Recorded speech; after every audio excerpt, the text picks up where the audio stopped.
जीवनर प्रत्येक कलाकृति कागजरे रेखा टाणिबा ठारू आरंभ हुए, किंतु किछि कहानी एमिति थाए जहा केवल कागजरे सीमित न रही समाजर मानचित्र को संपूर्ण बदली दी थाए। ए कहानी आरंभ होइथिला सेतेबेले जेतेबेले देशर लक्ष लक्ष मेधावी छात्र छात्री भविष्यत सह खेला कला। नीट परीक्षा रे अनियमितता एवं प्रश्नपत्र लीक हेबा घटना युवपीढ़ी अंतर को दहन करदेला, जहाकु नै देशर कोण सुकोण असंतोषर निया जली उठिला।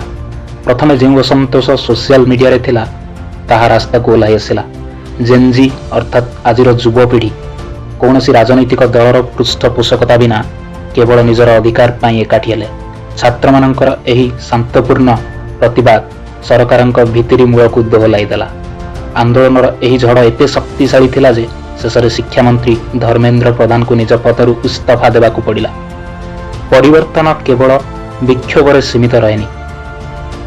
तमिलनाडु थालापति विजयଙ୍କ नेतृत्व एवं तांकर राजनैतिक प्रवेश प्रमाण करदेला जे युवक माने चाहिए दशंधि धरी चलीथिबा पुराना राजनैतिक व्यवस्था को मध्य बदलाई पारिबे।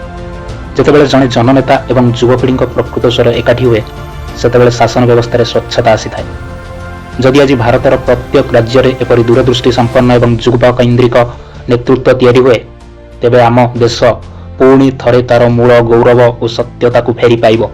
आउ एही वास्तव परिवर्तन केवल संभव केवल एवं केवल युवपीढ़ी दृढ़ स्वर एवं साहस द्वारा। जय हिंद।